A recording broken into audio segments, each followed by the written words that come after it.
الحمد لله وحده والصلاة والسلام على من لا نبي بعده أما بعد فيقول الله سبحانه وتعالى في كلامه الكريم أعوذ بالله من الشيطان الرجيم بسم الله الرحمن الرحيم إن أول بيت وضع للناس للذي ببكة مباركا وهدى للعالمين صدق الله العظيم. عن عباد بن تميم رضي الله عنه عن النبي صلى الله عليه وسلم قال قال رسول الله صلى الله عليه وسلم إن إبراهيم عليه الصلاة والسلام حرم مكة ودعا لها وإني حرمت المدينة كما حرم إبراهيم عليه الصلاة والسلام مكة متفق عليه صدق رسول الله صلى الله عليه وسلم أو كما قال صلى الله عليه وسلم. முழு உலகத்தையும் படைத்து பரிபாலித்து போஷித்து பாதுகாத்து கொண்டிருக்கக்கூடிய ஏக வல்லவனாகிய அல்லாஹுக்கு சுப்ஹானஹு வ தஆலா ஒருவனுக்கே புகழ் அனைத்தும். அல்ஹம்துலில்லாஹ். ஸலாத் என்னும் கருணையும் சலாம் என்னும் ஈடேற்றமும் முஹம்மது ரசூலுல்லாஹி ஸல்லல்லாஹு அலைஹி வஸல்லம் அவர்கள் மீதிலும் அந்த நபிகள் நாயகம் ஸல்லல்லாஹு அலைஹி வஸல்லம் அவர்களுடைய வாழ்க்கை வழிமுறைய தங்களுடைய வாழ்க்கையில் முழுமையான முறையில் எடுத்து நடந்த உத்தம சஹாபாக்கள், தாபிஊன்கள், தபஉ தாபிஈன்கள், ஷுஹதாக்கள், சாலிஹீன்கள், நல்லோர்கள் அனைவர்கள் மீதும் கியாமத்துடைய நாள் வரைக்கும் அவரை பின்பற்றி வாழக்கூடிய வாழ்ந்து கொண்டிருக்கக்கூடிய ஒவ்வொரு முஃமினான ஆண்கள் பெண்கள் மீதும் உண்டாகட்டும். புனிதமான ஜும்மாவுக்கு சமூகம் தந்திருக்கும் அல்லாஹ்வின் நல்லடியார்களே, அல்லாஹுக்கு சுப்ஹானஹு வ தஆலா எந்த விடயங்களை செய்யுமாறு ஏவிருக்கிறானோ அந்த விடயங்களை முடியுமான அளவிற்கு நடக்குமாறும், எந்த விடயங்களை செய்ய வேண்டாம் என்பதாக அல்லாஹுக்கு சுப்ஹானஹு வ தஆலா தடுத்திருக்கிறானோ அவைகளை விட்டு முற்றும் முழுதும் 100% தூரமாக இருக்குமாறும் முதலாவதாக எனக்கும் அதற்கு பின்னால் உங்களுக்கும் தக்வாவை கொண்டு வசியத் செய்து கொள்கின்றேன். இத்தகுல்லாஹ ஹைதுமா குன்தும். கண்ணியமிக்க உலமாக்களே, கனவான்களே, சகோதரர்களே, நண்பர்களே, அல்லாஹு ஜல்ல ஜலாலுஹு அம்ம நவாலுஹு இந்த முழு உலகத்தையும் இந்த உலகத்தில் வாழக்கூடிய எல்லா மனிதர்களுக்காக வேண்டியும் படைத்து வைத்திருக்கிறார். ஒவ்வொரு மனிதர்களும் துனியால வாழக்கூடிய சந்தர்ப்பத்தில் முழு உலகத்துடைய பொறுமதியை வாழ்க்கையில விளங்கி வச்சிருக்கிறாங்க. முழு உலகத்துடைய பொறுமதி என்ன, முழு உலகத்தில் இருக்கக்கூடிய ஒவ்வொரு நாடுகளுடைய பொறுமதி என்ன, ஊர்களுடைய பொறுமதி என்ன, இடங்களுடைய பொறுமதி என்ன, அந்த இடங்கள் இருக்கக்கூடிய சிறப்பு அம்சங்கள் என்ன, ஒவ்வொரு மனிதர்களும் இந்த விடயங்களை தெளிவாக வாழ்க்கையில அறிஞ்சு தெரிஞ்சு வச்சிருக்கிறாங்க. ஆனா கவலையான செய்தி என்னென்றா, குறிப்பாக முஸ்லிம்கள் எந்த இடங்களுடைய பொறுமதியை சிறப்புகளை தெரிஞ்சு வைத்திருக்கணுமோ அந்த இடங்களுடைய பொறுமதியும் தெரியாது, அந்த இடங்களுடைய சிறப்பம்சங்களும் அவங்களுடைய வாழ்க்கையில தெரியாது. கண்ணியமிக்க அல்லாஹுவின் நல்லடியார்களே, அருமையானவர்களே, இந்த காலத்தில் எவ்வளவு பேரை பார்க்கலும், குறிப்பாக முஸ்லிம்களை பார்க்கலும், முழு உலகத்தில் இருக்கக்கூடிய சிறப்பான இடங்கள் எல்லாத்த பத்தியும் வாழ்க்கையில தெரிஞ்சு வச்சிருக்கிறாங்க. உதாரணமாக இந்தியாவில் இருக்கக்கூடிய தாஜ்மஹாலுடைய பொறுமதி அவங்களுக்கு வாழ்க்கையில தெரியும். அதே போல பிரெஞ்சில் இருக்கக்கூடிய போரா ஐலண்ட் என்று செல்லக்கூடிய அந்த இடத்துடைய சிறப்பம்சம் தெரியும். அதே போல அந்தமான் நிக்கோபார் தீவுகளுடைய பொறுமதி, அதுல போன என்ன புரோசனம் எடுக்கலும் என்று தெரியும். அதே போல துபாயில் இருக்கக்கூடிய புர்ஜ் கலீஃபா அதனுடைய சிறப்பம்சங்கள் அதை பத்தி வாழ்க்கையில தெரிஞ்சு வச்சிருக்கிறாங்க. அதே போல பாரிஸ்ல இருக்கக்கூடிய ஈஃபில் டவர் இதை பத்தி தெரிஞ்சு வச்சிருக்கிறாங்க. சைனால இருக்கக்கூடிய சீன பெருஞ்சுவர், அதே போல உலகத்தில் இருக்கக்கூடிய 8 அதிசயங்கள், இதனுடைய பொறுமதி தெரியும், இதனுடைய சிறப்புகள் தெரியும், இதனுடைய கண்ணியங்கள் தெரியும். இதுக்கு வாழ்க்கையில எவ்வளவு செலவழிச்சு போறதுக்கு எவ்வளவு முஸ்லிம்கள் ரெடியாக இருக்கிறாங்க வாழ்க்கையில. கண்ணியமிக்க அல்லாஹ்வின் நல்லடியார்களே, ஆனா ஒவ்வொரு முஸ்லிம்களும் தெரிஞ்சு கொள்ள வேண்டிய, அறிஞ்சு கொள்ள வேண்டிய மிக முக்கியமான 2 இடங்கள் இருக்குது. மௌத்து வரைக்கும் இந்த 2 இடங்களுடைய பொறுமதி ஒவ்வொரு முஸ்லிம்களுடைய உள்ளத்தில் ஈக்கிறது கட்டாயம். அதுதான் மக்கத்துல் முக்கர்ரமா, மதீனத்துல் முனவ்வரா. இந்த இடங்களுடைய சிறப்புகள் என்னென்று தெரியாது, இதனுடைய கண்ணியம் என்னென்று தெரியாது. மக்காவை பத்தி கொஞ்சம் சொல்லுங்கண்டா எவ்வளவு பேருடைய நாவுகள் தடமாறுது, எவ்வளவு பேருக்கு இதனுடைய பொறுமதி தெரியாது. மதீனாவுடைய மண்ணை பத்தி கொஞ்சம் சொல்லுங்க, மதீனாவுடைய சிறப்பை பத்தி கொஞ்சம் சொல்லுங்கண்டா எவ்வளவு பேருக்கு ஏன் இதை பத்தி தெரியாதுண்டா இதனுடைய கண்ணியங்கள் உள்ளத்திலிருந்து எடுக்கப்பட்டீர்கள். கண்ணியமிக்க அல்லாஹ்வின் நல்லடியார்களே, அருமையானவர்களே, இந்த காலத்துல சுற்றுலாக்களுக்கு செலவழிக்கக்கூடிய அமைப்பு, சுற்றுலாக்களுக்கு திட்டமிடக்கூடிய அமைப்பு. ஒரு ட்ரிப் கொண்டு போறாரு வெளிநாட்டுக்கு, இதுக்காக வேண்டிய எவ்வளவு காசு பணத்தை வாழ்க்கையில இவர் செலவழிக்க ரெடி.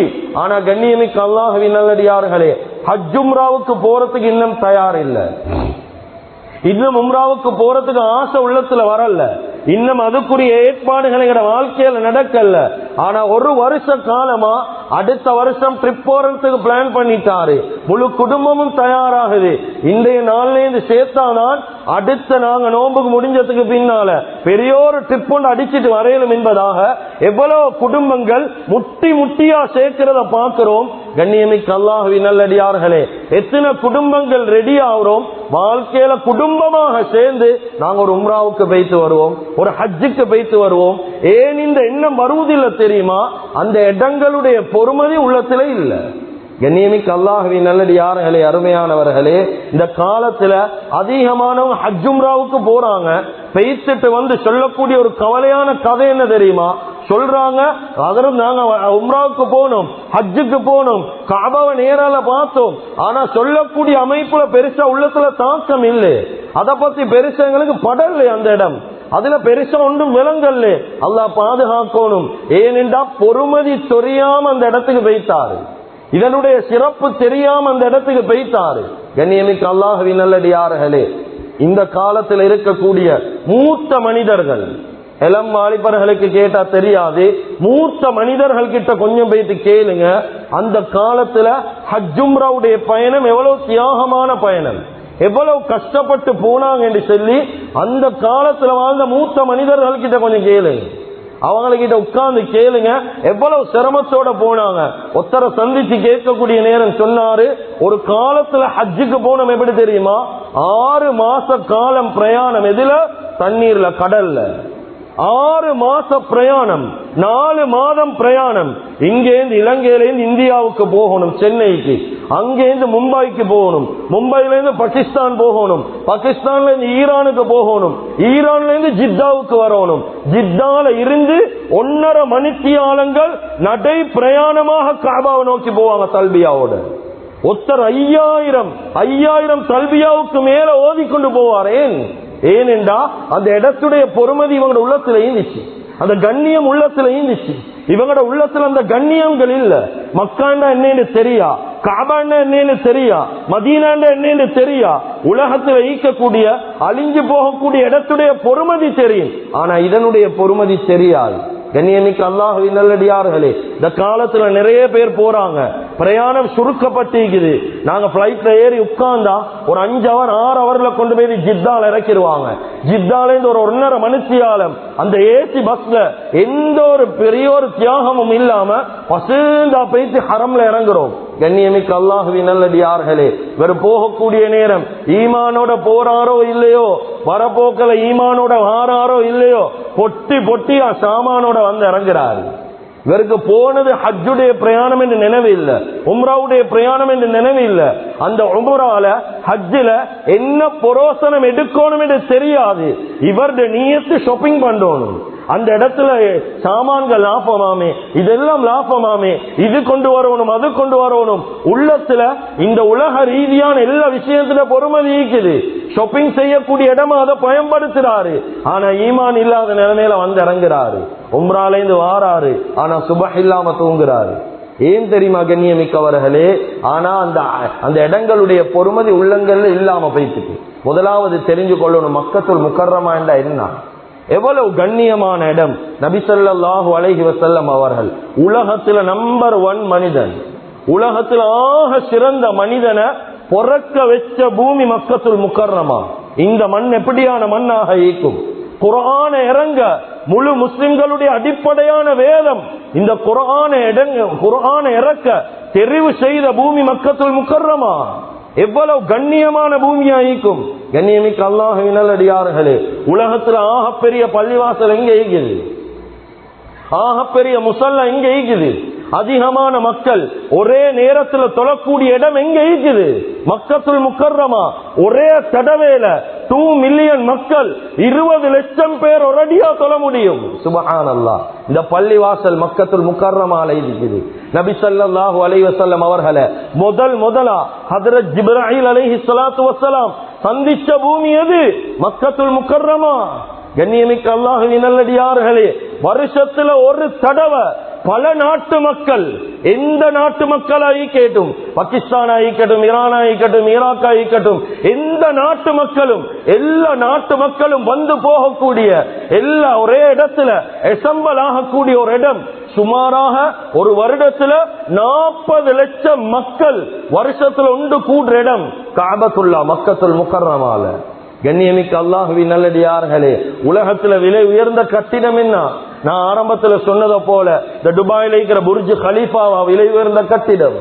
அது துனியாட பார்வையில உலகத்தில் ஆக விலை உயர்ந்த கட்டிடம் எது தெரியுமா? மக்கத்துல் முக்கர்ரமால இருக்கக்கூடிய காபத்துல்லா. கிட்டத்தட்ட எத்தனை பில்லியன் செலவு தெரியுமா? 1000 அல்ல, லட்சம் அல்ல, கோடி அல்ல, மில்லியன் அல்ல, 100 பில்லியன் செலவழிச்சு கட்டின கட்டிடம். சுப்ஹானல்லாஹ். உலகத்துல விலை உயர்ந்த ஆடை உடுத்திக்கிறது எது தெரியுமா? எந்த மனுஷன் உடுத்திக்கிறான்? விலை உயர்ந்த ஆடை உடுத்தாட்டப்பட்டிருக்கிறது அந்த புனிதமான காபாவுக்கு தான். கண்ணியமிக்க அல்லாஹ்வின் நல்லடியார்களே, அருமையானவர்களே, எத்தனை மில்லியன் செலவு தெரியுமா? 17 மில்லியன் ரியால். அந்த ஆடையுடைய பொறுமதி மாத்திரம் சிக்ஸ்வான்ற அந்த ஆடை 17 மில்லியன் ரியால்கள் பொறுமதி. எவ்வளவு ஸ்ரீலங்கா சல்லின்னு கணக்கு போட்டு பாருங்க. கண்ணியமிக்க அல்லாஹ்வின் நல்லடியார்களே, அந்த ஆடையுடைய கிலோ எத்தனை கிலோ தெரியுமா? 1300 கிலோ. அதுல கிட்டத்தட்ட 670 கிலோ வெள்ளியால சாயம் பூசப்பட்டிருக்கும். அந்த காபாவை போத்தி ஈக்கக்கூடிய அந்த ஆடையில வெள்ளியால சாயம். அதே போல கிட்டத்தட்ட 50 கிலோ வெள்ளியால எழுத்துக்கள் பொறிக்கப்பட்டிருக்கும். சுமாராக 120 கிலோ சுத்தமான தங்கத்தால் எழுதப்பட்டிருக்கும். சுப்ஹானல்லாஹ். எவ்வளவு பொறுமதியான உடுப்பாட்டி கொண்டு அந்த மக்கத்துல் முக்கர்ரமா புனிதமான காபா இருக்குது. எத்தனை பேர் இந்த விஷயங்களை வாழ்க்கையில தெரிஞ்சுக்கிறோம்? கண்ணியமிக்க அல்லாஹ்வின் நல்லடியார்களே, அருமையானவர்களே, அல்லாஹு தஆலா சொர்க்கத்துடைய ஒரு மிக முக்கியமான அடையாளம் ஹஜருல் அஸ்வத வச்சிக்கிறது மக்கத்துல் முக்கர்ரமால.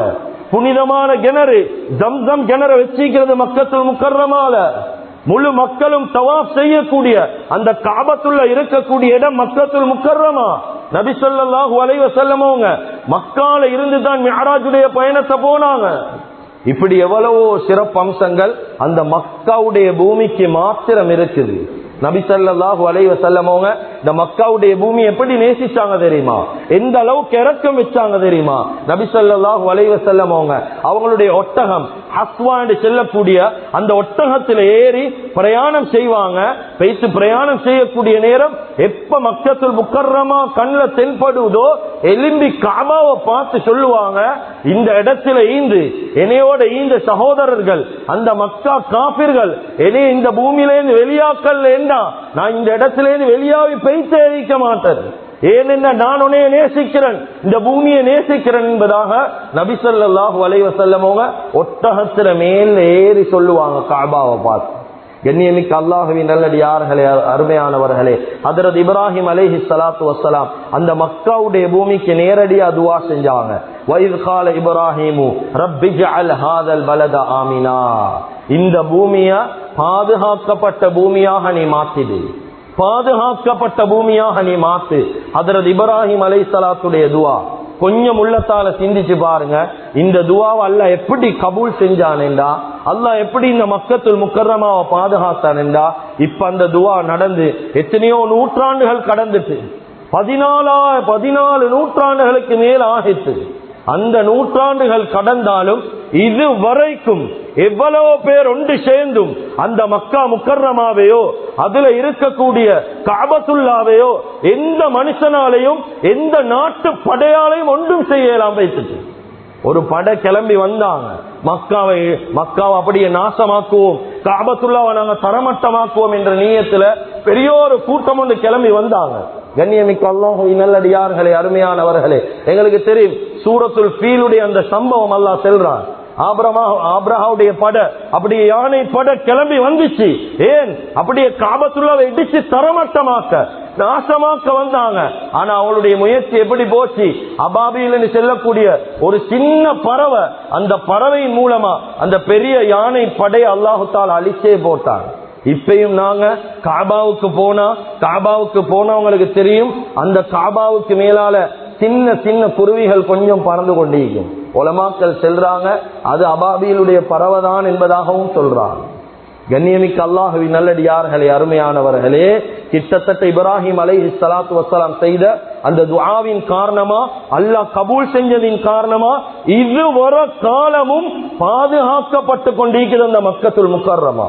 கண்ணியமிக்க அல்லாஹ்வின் நல்லடியார்களே, அப்ப அல்லாஹ்விடத்தில் இந்த மக்காவுக்கு எவ்வளவு சிறப்பு உண்டிக்கும், எவ்வளவு கண்ணியம் உண்டிக்கும். உள்ளத்தால யோசிங்க, எங்களுக்கு இந்த மக்கா முக்கர்ரமா பூமியிட மேல எவ்வளவு இறக்கம் நீக்குது, எவ்வளவு கண்ணியம் நீக்குது. நாங்க வாழ்க்கையில ஒரு தடவை சரி நுவரலியா போகணும் அப்பா இப்படி சொல்லுவாங்க. ஒரு தடவை சரி மக்காவுக்கு வைத்து வரணும், அந்த காபாவை நாங்க கண்ணால பார்க்கணும், ஏன் காசு பணத்தை கொடுக்கிறேன் அல்லாஹ்வுக்காக வேண்டி. ஆனா அந்த காபாவை பார்க்கணும் என்ற நியத்து எத்தனை பேருடைய உள்ளத்துல கண்ணியமிக்கவர்களே இருக்குது. கண்ணியமிக்க அல்லாஹ்வின் நல்லடியார்களே, அருமையானவர்களே, இன்னும் பலவிதமான சிறப்புகள் மக்கத்துல் முக்கர்ரமாவுக்கு இருக்குது. ஆனாலும் பேசுறதுக்கு நேரம் இடம் கொடுக்காது. அதுக்கு அடுத்ததாக நாங்க தெரிஞ்சு கொள்ள வேண்டிய இன்னும் ஒரு புண்ணிய பூமி, இன்னும் ஒரு கண்ணியமான பூமி மதீனத்துல் முனவ்வரா. சுப்ஹானல்லாஹ், சுப்ஹானல்லாஹ். இந்த மதீனாவுடைய மண் கண்ணியமிக்க அல்லாஹ்வின் நல்லடியார்களே, உலகத்துல நம்பர் 1 பூமி அது மக்கத்துல் முக்கர்ரமா. அதுல சந்தேகம் கிடையாது. ஏனென்றா சொர்க்கத்தில இருந்து நேரடியாக இறக்கின ஒரு மிக முக்கியமான ஒரு கல்லு ஹஜருல் அஸ்வத், சொர்க்கத்துடைய ஒரு சின்ன விடயம் அந்த மக்கத்துல் முக்கர்ரமால் இருக்குது. நம்பர் 1 பூமி மக்கத்துல் முக்கர்ரமா, சந்தேகம் கிடையாது. ஆனா உலமாக்கள் சொல்றாங்க, சொர்க்கத்துல ஒரு அம்சம் அந்த மக்கால இருக்குது. உங்களுக்கு துனியால சொர்க்கத்தை பார்க்கணுமா, மதீனாக்கு போயிட்டு பாருங்க என்று சொல்றாங்க. உங்களுக்கு உலகத்துல சொர்க்கத்தை பார்க்கணுமா, மதீனாக்கு வைத்து பாருங்க. ஏனென்றா ஒரு அம்சம் அல்ல, உலமாக்கள் எழுதுறாங்க, கிட்டத்தட்ட மதீனால அல்லாஹு தஆலா 10 சொர்க்கத்துடைய அம்சங்களை வச்சிருக்கிறான். நேரடியாக நபி ஸல்லல்லாஹு அலைஹி வஸல்லம் அவங்க ஹதீஸின் மூலமாக சொன்ன 10 சிறப்பான விஷயங்கள் அல்லாஹு தஆலா மதீனத்துல் முனவ்வரால வச்சிருக்கிறான். எங்களுக்கு தெரிஞ்சது ஒன்றே ஒன்றுதான். என்னது? பைத்தி வ மிம்பரி ரௌலத்து மின் ரியாதில் ஜன்னah. ஏன வீட்டுக்கும் மிம்பருக்கும் மத்தியில் ஒரு இடம் உண்டு. அந்த இடம் சொர்க்கத்துடைய தோட்டம் என்பதாக ஸல்லல்லாஹு அலைஹி வஸல்லம் சொன்னார். அந்த இடம் மாத்திரம் கியாமத்துடைய நாள் முழு உலகத்தை அழிச்சாலும் அந்த இடத்தை மட்டும் அப்படியே அல்லாஹ் சொர்க்கத்துக்கு உயர்த்துவான். ஆனா கண்ணியமிக்க அல்லாஹ்வின் நல்லடியார்களே, அந்த ஒரு இடம் அல்ல, அதோட சேர்த்து 10 இடங்கள் அல்லாஹு தஆலா மதீனத்துல் முனவ்வரால வச்சிருக்கிறார். அதுல நபி ஸல்லல்லாஹு அலைஹி வஸல்லம் அவங்க ஒன்னாவது சொன்னாங்க, மதீனாவை சுத்தி இருக்கக்கூடிய 4 மலைகள். இந்த 4 மலைகளும் சொர்க்கத்தில இருந்து இறக்கப்பட்ட மலைகள், சொர்க்கத்துக்கு சொந்தமான மலைகள். அதுல முதலாவது மலை எங்களுக்கு தெரியும், உஹதுடைய மலை.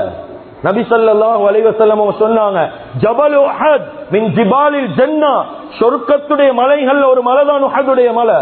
கிட்டத்தட்ட மதீனால இருந்து அஹ்மதுடைய ரிவாயத் இது. நபி ஸல்லல்லாஹு அலைஹி வஸல்லம் அவங்க நேசிச்ச ஒரு மலை, நபி அவர்களை நேசிச்ச ஒரு மலை. நபி அவர்களும் இந்த உஹத நேசிச்சாங்க, உஹதும் நபி ஸல்லல்லாஹு அலைஹி வஸல்லம் அவங்களை நேசிச்சிச்சு. அப்படியான கண்ணியமான முதலாவது மலை உஹதுடைய மலை. வைத்து பாருங்க, நியத்து வைங்க, உஹதுடைய மலையை ஒரு தடவை சரி வாழ்க்கையில பார்க்கணும். அப்படியான பாக்கியத்தை அல்லாஹ் எங்களுக்கு தருவோம். கண்ணியமிக்க அல்லாஹ்வின் நல்லடியார்களே, 2வது ஒரு மலை தான் ஜபல் ஹம்த். இது மதீனால இருந்து 67 கிலோமீட்டர் தூரத்துல ஜபல் ஹம்த் என்று சொல்லக்கூடிய ஒரு மலை அல்லாஹ் வச்சிருக்கிறார். இந்த மலையும் சொர்க்கத்தில் ஒரு பகுதியான ஒரு மலை. நபி ஸல்லல்லாஹு அலைஹி வஸல்லம் அவங்க எவ்வளவு பிரயாணங்கள் போனாலும் இந்த ஜபல் ஹம்த் வரக்கூடிய நேரம் சொல்லுவாங்க, இந்த மலையும் சொர்க்கத்திலிருந்து அல்லாஹ் இறக்கின ஒரு மலை என்பதாக சொல்லுவாங்க. 3வது 2 மலைகளை சொன்னாங்க. 3வது 4வது ஜிபாலுல் அஷ்அர் வ அஜ்ரத் என்று சொன்னாங்க. 2 மலைகள், ஜபல் அஷ்அர், ஜபல் அஜ்ரத். இந்த 2க்கும் சொல்லுவாங்க ஒரு பெயர் ஜுஹைனாவுடைய மலை தொடர்கள். உலமாக்கள் கிட்ட கேட்டா தெரியும். இது மதீனால இருந்து 90 கிலோமீட்டர் தூரத்தில் அமைந்திருக்கக்கூடியது. மதீனாவுக்கும் ஷாமுக்கும் இடைப்பட்ட மலை தொடர்கள், ஜுஹைனாவுடைய மலை தொடர். இந்த 2 மலைகள், இந்த 2 மலைக்கும் ஸல்லல்லாஹு அலைஹி வஸல்லம் சொன்னாங்க இதுவும் சொர்க்கத்தில் ஒரு பகுதியான மலைகள். கண்ணியமிக்க அல்லாஹ்வின் நல்லடியார்களே, அப்ப 4 அம்சங்கள் வந்துட்டு 5வது ஸல்லல்லாஹு அலைஹி வஸல்லம் சொன்னாங்க 5வது 6வது 2 ஓடைகள், 2 ஓடைகள் மதீனால இருக்குது. இதெல்லாம் நாங்க டிராவல்ஸ்ல போனா இதெல்லாம் கொண்டு போய் காட்ட மாட்டாங்க. டிராவல்ஸ்ல போனா அது குறிப்பிட்ட 1-2 இடங்கள் தான் காட்டுவாங்க. இந்த இடத்தை பத்தி தெரிஞ்சுக்கோங்க, வாழ்க்கையில சொர்க்கத்துடைய அம்சங்களை தெரிஞ்சுக்கோங்க. நாங்க டிராவல்ஸ்ல போய்த்தாலும் இந்த இடத்தை பர்சனலா பிரைவேட்டா தள்ளி செலவழிச்சு நாங்க போயிட்டு பார்க்கணும். வாழ்க்கையில ஏன் பார்க்கணும்? எங்களுக்கு கிடைச்ச சந்தர்ப்பத்துல பார்ப்போம், திரும்பி வருவோமா இல்லையான்னு எங்களுக்கு தெரியாது. நாங்க மௌத்தாகி நான் வந்ததுக்கு பின்னால எங்கட கடைசி சஃபராக இருந்தா நீயத்து வைங்க வாழ்க்கையில. 4வது சொன்னாங்க வாதி ரௌஹான் செல்லக்கூடிய ஒரு நீர் ஊற்று இருக்குது. அதே போல வாதி பத்ஹான், இந்த 2 நீர் ஊற்றுக்களும் நபி ஸல்லல்லாஹு அலைஹி வஸல்லம் சொன்னாங்க துர்அத்தும் மின் துர்இல் ஜன்னah, சொர்க்கத்துடைய நீர் ஊற்றுனாங்க ஸல்லல்லாஹு அலைஹி வஸல்லம். கிட்டத்தட்ட வரலாற்று ஆசிரியர்கள் எழுதுறாங்க 70 நபிமார்களுக்கு மேலால இந்த இடத்துல வந்து தண்ணீர் குடிச்சிட்டு பிரயாணம் செஞ்சுக்கிறாங்க என்பதாக கிதாபுகள் எழுதுறாங்க. கண்ணியமிக்க அல்லாஹ்வின் நல்லடியார்களே, அருமையானவர்களே, இதுவும் சொர்க்கத்தில் ஒரு பகுதி, இதுவும் சொர்க்கத்துல பகுதி. 6 விடயங்கள்.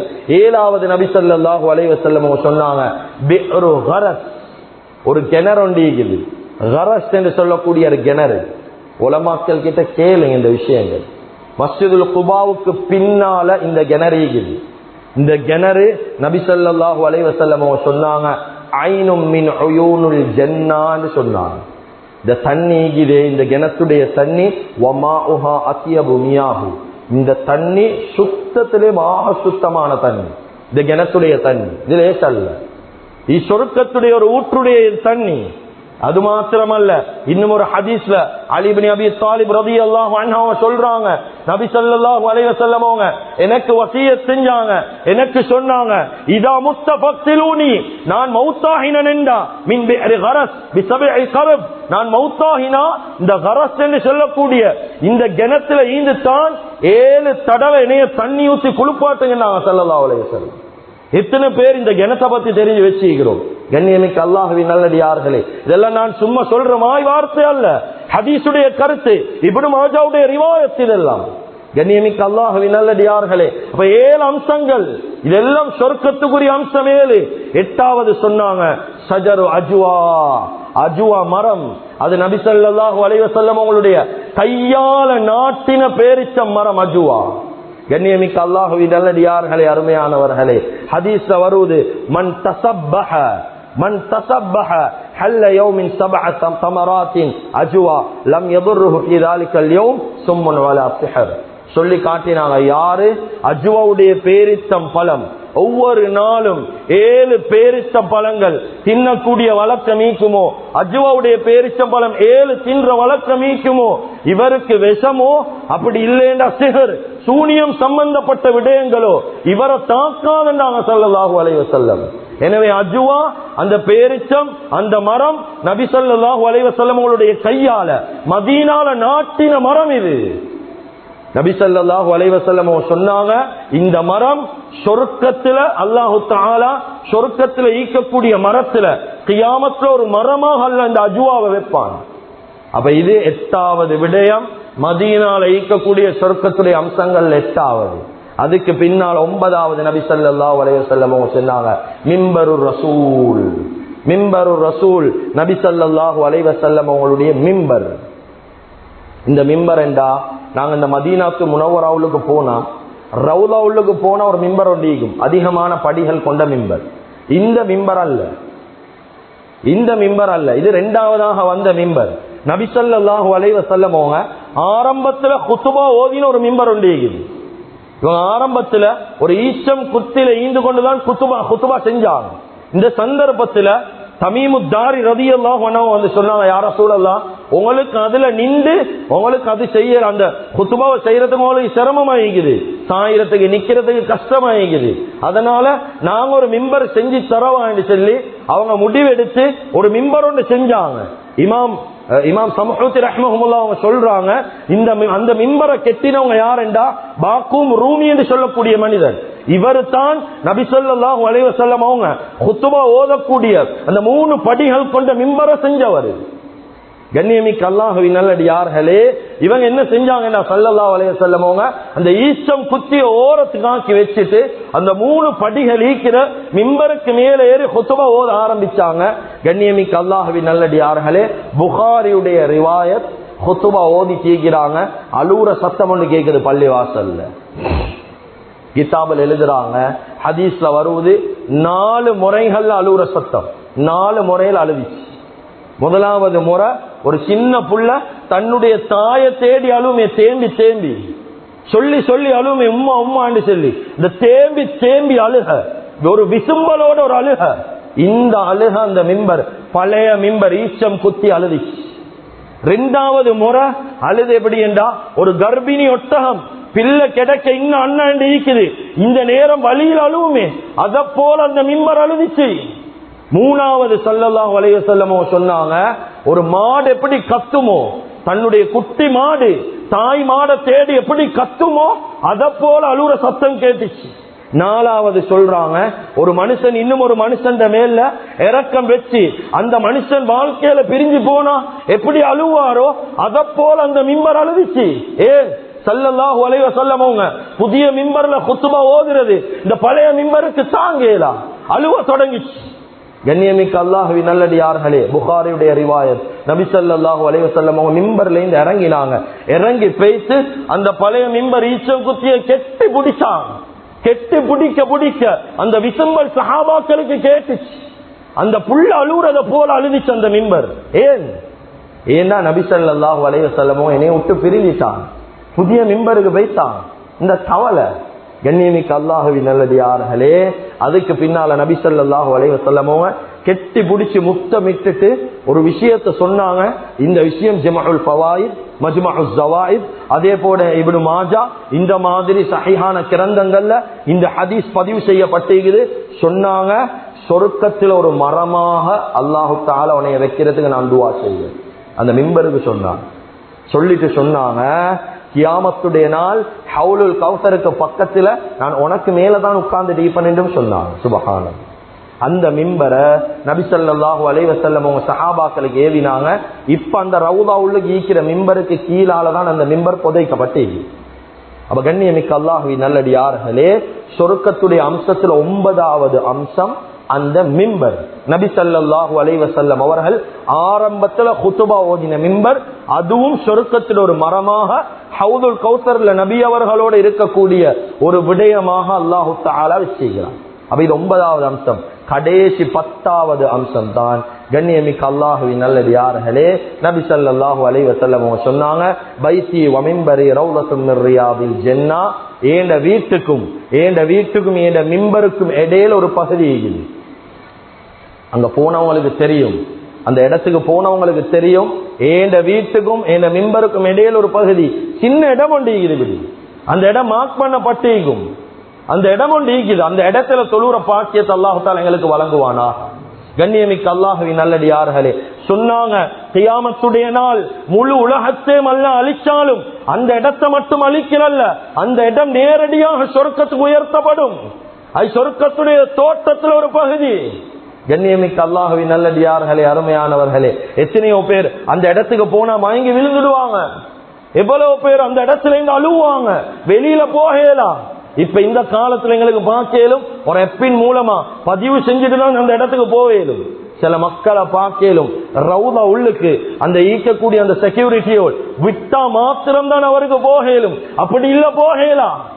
அப்படியான ரூல்ஸ் எல்லாம் வந்துட்டு எவ்வளவு பேர் அழுவாங்க, கைய பிடிப்பாங்க, கெஞ்சுவாங்க, கண்ணீர் வடிப்பாங்க, எவ்வளவு பேர் துவாலைப்பாங்க. ஏன் வாழ்க்கையில ஒரு தடவையாவது எத்தனையோ பேர் மதீனாவுக்கு போயிட்டு ரவுதாக்கு போகாம திரும்பி வந்தவங்க.